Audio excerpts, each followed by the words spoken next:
A, had some offensive struggles early, some injuries, also they have to go to new guys, and also they explode offensively. What did you see that allowed them to do that last week?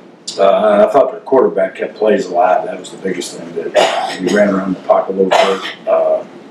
Thought the run game was working well. He can obviously run the ball. He was their leading rusher, and then he made some big throws down the field. So it was. Yeah, you watch their first couple games, and then you turn this one on. It looks like a totally different offense. You got two quarterbacks to prepare for. Three, I think. Wow, They say Kent's practice Sunday, so. Right, so two distinctly different styles between Kent and Purdy.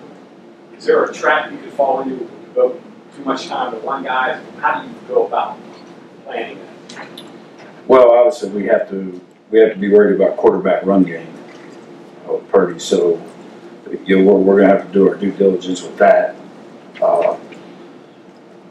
Kemp, he's not much of a runner. He doesn't like to run, I should say. He will pull his own read, or they ran Q power with him last year a few times, but that's not his forte. So we just have to, and it's really nothing different. We've had to do this a few times this year already. So the only time we didn't do it was at Texas Tech, and it came back to bite us after their quarterback went out. So we'll continue just to keep working, do what we do, and get our guys prepared.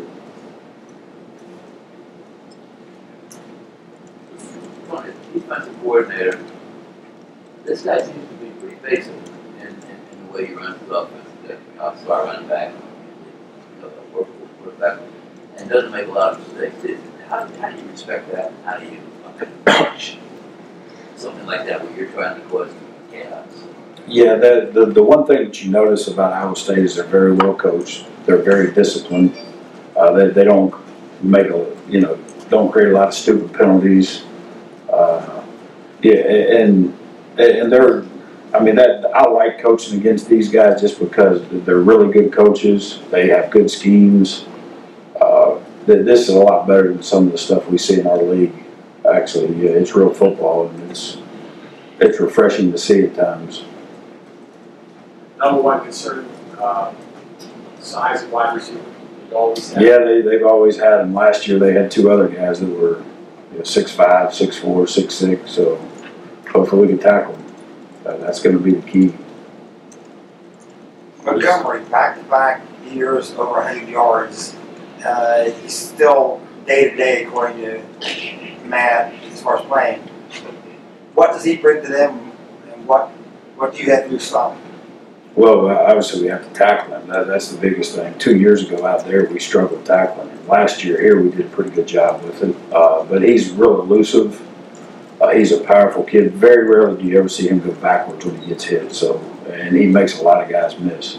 I think that PFF, they do a thing on backs after the season. And last year, yards after contact and making people miss, and he was the number one running back in the country by doing that. So he's a really good player.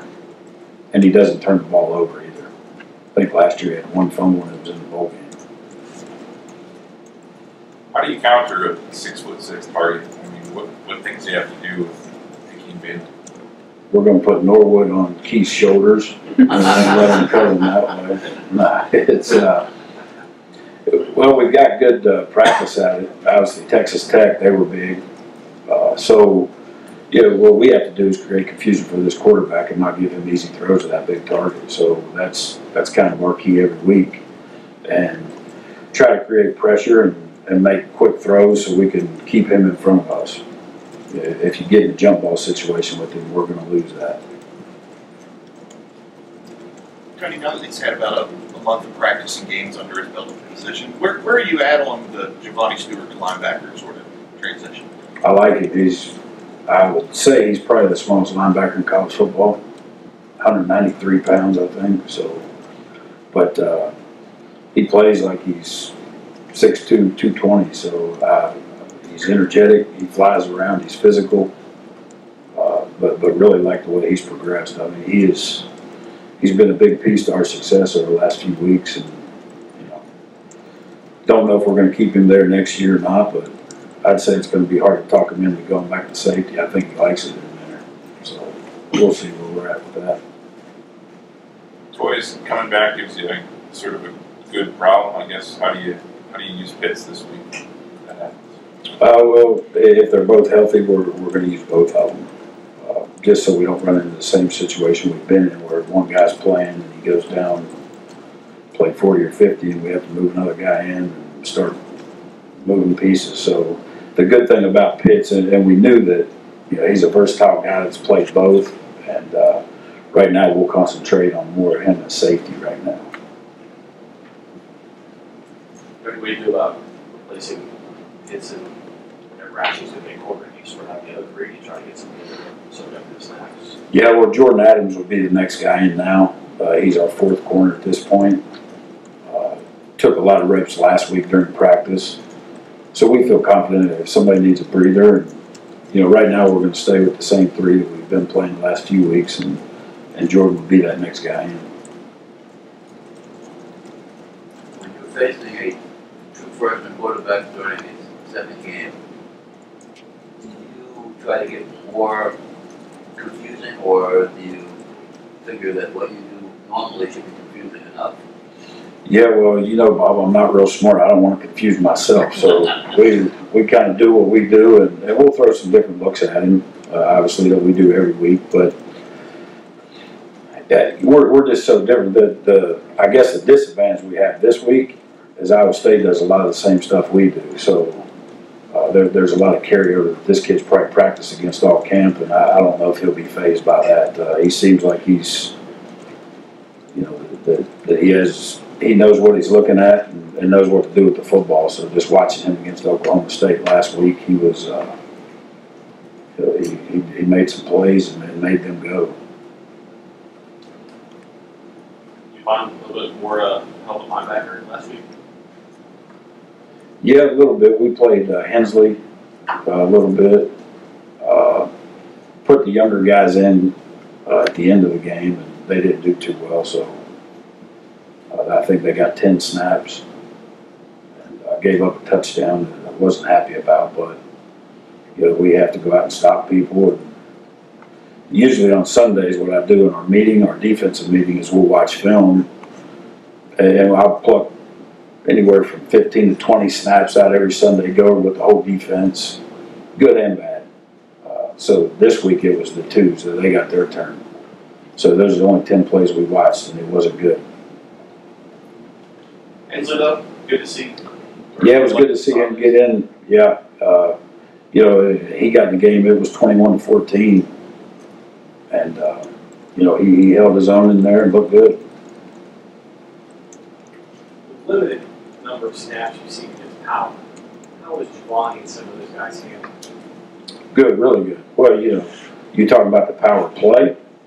Power formations, power running plays. Well, he saw about 60 snaps of against Kansas State.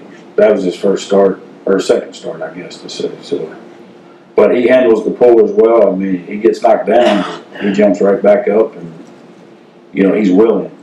So he's willing to run in there and use all 193 pounds and try to get those guards stopped.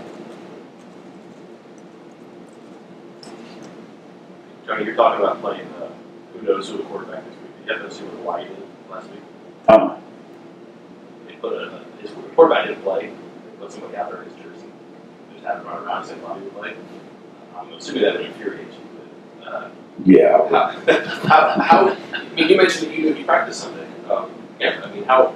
This is kind of like this espionage nowadays, but selfie not just playing. How far can you go? How far can you go? Just trying to figure things out. Are you watching identity players on the field to see if that's actually kept out there? Yeah, that's the one thing that our GAs and analysts before the game, that's why they go out, making sure, checking jersey numbers, who's who. It'd be hard unless they dress one of those big wideouts up in 17, because Kemp's a big guy. So, but that's part of their job. Go out, see who's out in pregame warm up, see how they're running around. The knee injury that he had didn't look real bad on film, but you never know. I mean, we've seen the guy trip and blow ACL out, so I don't know what the severity is. But in Coach Campbell's the last few weeks he keeps saying he's going to be back and reference West Virginia game a bunch. And I read an article from their local paper that said he did practice on Sunday. So I don't. Now it's their decision, obviously, who they're going to play and if he's ready to go and if they're going to mess up their momentum they just had at Okie State. But we'll find out, I guess. Birdie's performance might change that urgency of it. Yeah, no doubt about it. Yeah, so and most coaches, obviously, you're going to go with the hot hand and see how it goes. But you have a guy that's played a bunch that you're counting on has been your starter. So I'm sure if Kemp does play, we'll probably see both and maybe all three. I mentioned this. Oklahoma State has followed the last 3 teams you played. Is that helpful? Does that give you any ideas on how they're going to attack things? Not really. They're so different defensively. They play a lot of man, a lot of quarters, so it really doesn't help us. Obviously, you get to see a little bit of the scheme. They went to a little bit of 3 down at times, but we reference a lot off of a year ago playing against these guys for the last couple of years. And then we look at some other things. Akron jumped in and out of some odd. And Okie State did as well, but their base stuff is 4 down quarters, playing a lot of different coverages. Not really. And that's what's so different with us. And we're used to it at this point. 2, 3 series in, we're going to learn how people want to attack us. A few years ago, they were going formation into the boundary. So obviously, we're going to work a lot of that. But there's just so many different deals, and there may be a whole new package this week with their quarterback. Now they have that much confidence in him. I'm sure their run game is going to expand with him, and especially if the other quarterbacks are healthy and they can use them. So we'll see. Dennis talked about using the scout team kind of like a farm team with the redshirt rules. Any guys you think could help you maybe later this year? Or? Yeah, I think Quantel Raines is a guy that we've kept with us, and he gets reps. So he's a guy that, if we were going to throw in a game, he would probably, he would be the next freshman in right now. So he would be a guy that could possibly play. Spur? Yeah. He could be a spur. It really any of the safety spots. If we start to get thin or get an injury, obviously he's going to have to play. So we keep him with us during practice. Obviously he travels, gets a lot of reps during the week with the twos. Last week he got a bunch of reps when we knew Twist was not going to be able to play. So he started getting a bunch of reps last Tuesday. Okay, thanks, Coach.